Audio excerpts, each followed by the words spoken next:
இந்து சமய அறநிலையத்துறை சார்பில் அனைத்துலக முத்தமிழ் முருகன் மாநாடு மிக சிறப்பாக ஏற்பாடு செய்யப்பட்டிருப்பதற்கு என்னுடைய வாழ்த்துக்கள்.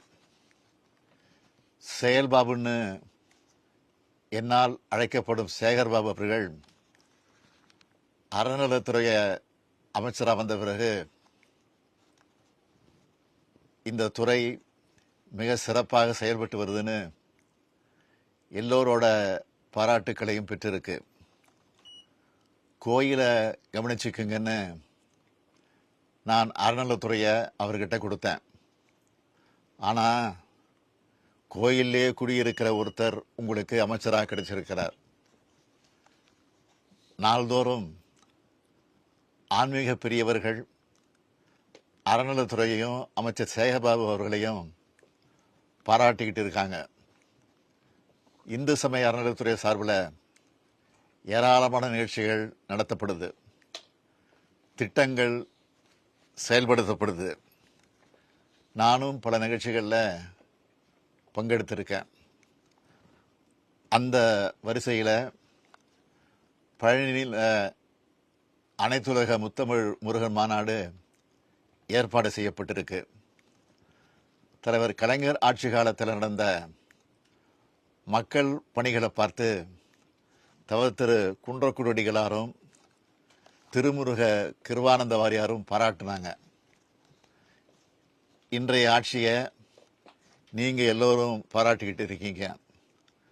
அதோட அடையாளம்தான் பழனியில் நீங்கள் எல்லோரும் கூடியிருக்கிறது. அந்த வகையில் பக்தர்கள் உட்பட அனைவரும் விரும்பும் ஆட்சியாக கழக ஆட்சி நடைபெற்று வருது. இந்த மாநாடு ஏற்பாடு செய்யப்பட்ட உடனே அறநிலையத்துறை சார்பாக செய்யப்பட்டு வர பணிகளோட பட்டியலை தர சொல்லி அமைச்சர் சேகர்பாபு கிட்ட கேட்டேன். அதில் அவர் குறிப்பிட்டிருந்த பணிகளை சிலவற்றை இங்கே குறிப்பிட்டா பொருத்தமாக இருக்கும்னு நினைக்கிறேன். பழனி, திருத்தணி, திருச்செந்தூர், மருதமலை, குமாரவயலூர், சிறுவாபுரி, காந்தல் ஆகிய 7 முருகன் திருக்கோயில்களில் பெருந்திட்ட பணிகள் நடைபெற்று வருது. பழனி அருள்மிகு தண்டாயுதபாணி சுவாமி திருக்கோயிலுக்கு வர்ற பக்தர்கள் எண்ணிக்கை நாளுக்கு நாள் அதிகரிச்சுட்டு இருக்கிறதுனால பக்தர்கள் நலனை மனசில் வச்சு கோயில் வளர்ச்சி பணிகளை தொடங்கியிருக்கோம். வளர்ச்சி திட்ட பணிகளுக்காக 58.77 ஏக்கர் நிலங்களை 58 கோடியே 54 லட்சம் ரூபாய் இழப்பீட்டுத் தொகை வழங்கி கையகப்படுத்துகிற பணிகள் நடைபெற்று வருது. அறுவடை வீடு முருகன் திருக்கோயில்களில் 789 கோடியே 85 லட்சம் ரூபாய் மதிப்பீட்டில் 251 பணிகள் நடைபெற்று வருது. அறுவடை வீடு அல்லாத முருகன் திருக்கோயில்களில் 277 கோடியே 27 லட்சம் ரூபாய் மதிப்பீட்டில் 588 பணிகள் நடைபெற்று வருது. 69 முருகன் திருக்கோயில்களோட திருப்பணிகளை முடித்து குடமுழுக்கு விழா நடத்தப்பட்டிருக்கு.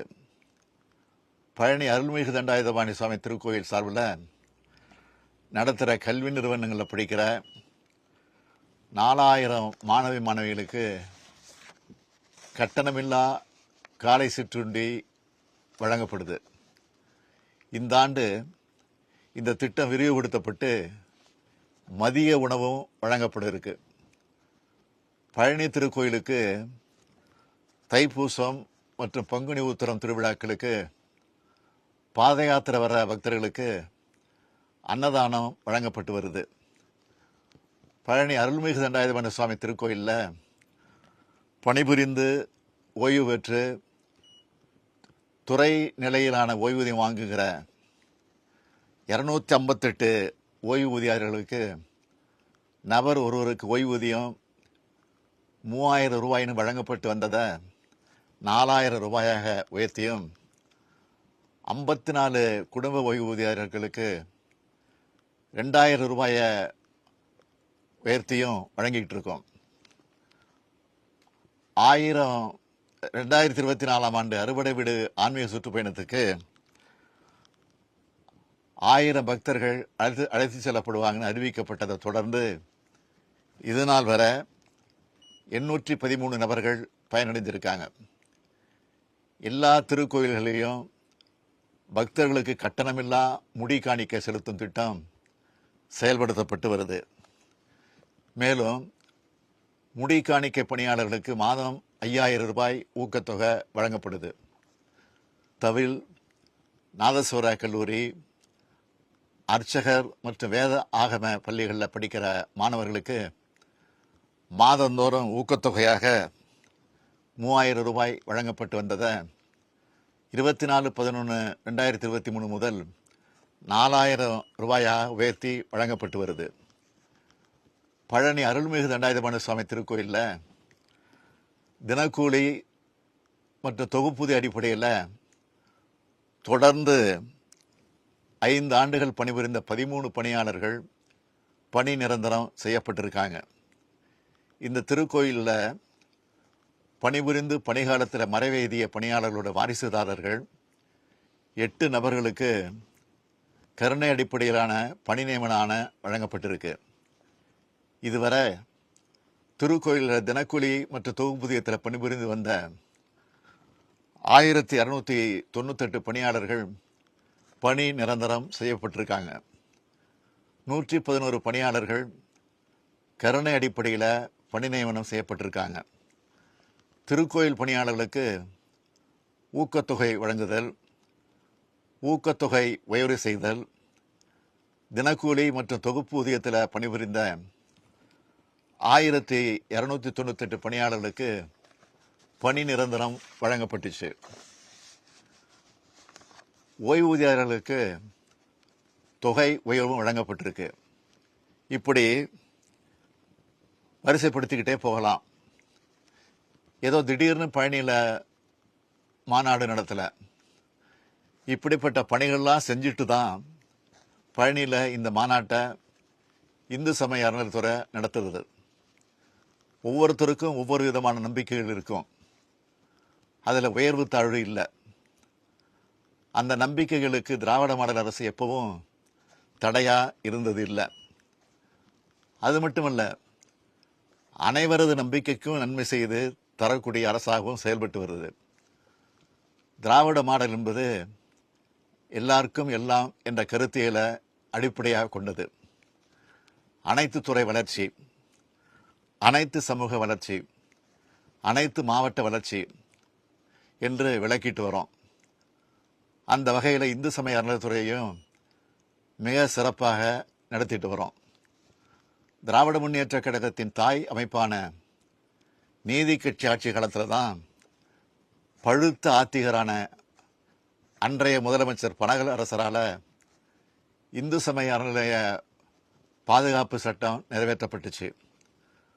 பண்பாட்டு சின்னங்களான கோயில்கள் முறையாக பாதுகாக்கப்படணும், முறையாக செயல்படணும் என்ற நோக்கத்தோட அந்த சட்டம் கொண்டு வரப்பட்டுச்சு.